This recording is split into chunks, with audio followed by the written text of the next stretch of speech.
This is whispered fear. Tonight I'll tell you why I'll never step foot on a plane again. My name doesn't matter anymore. I was a first officer for a commercial airline, 6 years of flying professionally. I'd seen unsettling things, emergencies, death, but nothing like Flight 237.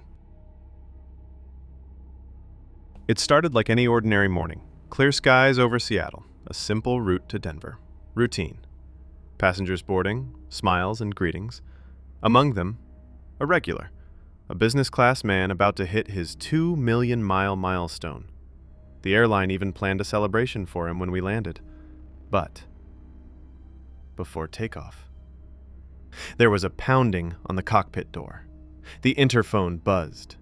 The lead flight attendant's voice, tight, nervous. "Passenger mid-cabin is freaking out. Says he needs to get off the plane now." We taxied back. That passenger. It was the 2 million miler. The man who'd flown more than some captains. Pale, sweating through his shirt. He said something I'll never forget. "If I don't get off this flight right now, I'll never see my family again." Even though we laughed it off, that kind of thing sits in your gut. No faults, no warnings, no weather. We departed anyway, and it was the worst decision we ever made. Our plane was climbing out of Seattle, chasing dusk. I'd flown this route dozens of times, but somewhere over the Rockies, something changed. Captain Phillip started twitching. Small, subtle. His hand wouldn't sit still, whispering under his breath. I thought maybe fatigue, stress. But then his hands trembled. His breathing slowed. And the clouds outside, they churned like boiling water. Instruments flickered. Radios fell silent, static. Then, voices. Not interference. Real voices. One of them said, "My mother's name."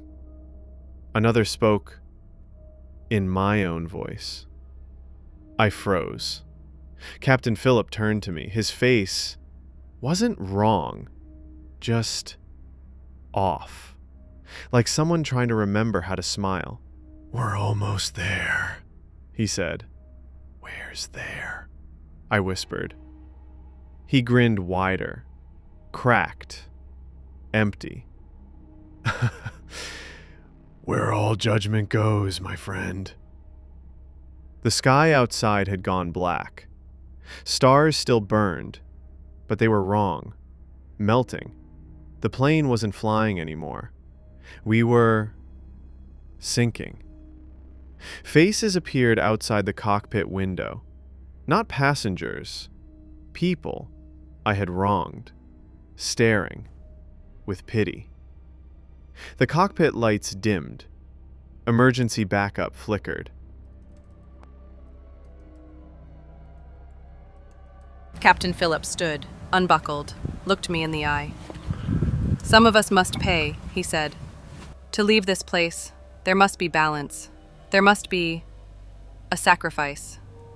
And then he opened the cockpit door, not into the cabin, into nothing. A howling darkness swallowed him whole. I lunged. But there was no cabin, just blackness. The radio crackled back to life. A child's voice. No. Choked up, my daughter's voice. "We require a sacrifice." Gravelly voice. "Choose." The voice bent, warped. "Your life or the passengers." My hands shook. I wept. "Smee!" I screamed. Then I woke up. Hospital lights. My wife holding my hand. Government men. There was a crash. Flight 237 went down outside Cheyenne. Half the passengers survived. They called me a hero. But I know the truth. I traded half the souls on that plane for my own. That thing won't let me forget. Because now, when my daughter speaks, I flinch. Her voice carries something else. A rhythm that isn't hers. A weight behind her words. It sounds like her, but it isn't. Whatever it was, it didn't need my death. It needed my permission. And sometimes, when I sleep, I hear it whisper, "We never said you could leave."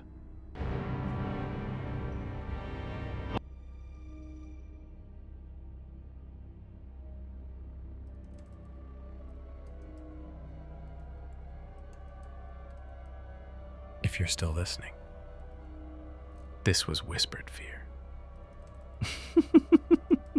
If stories like this one haunt you as they haunt me, don't forget to subscribe to the channel, leave a like, and share this video with someone who loves the dark side of the skies.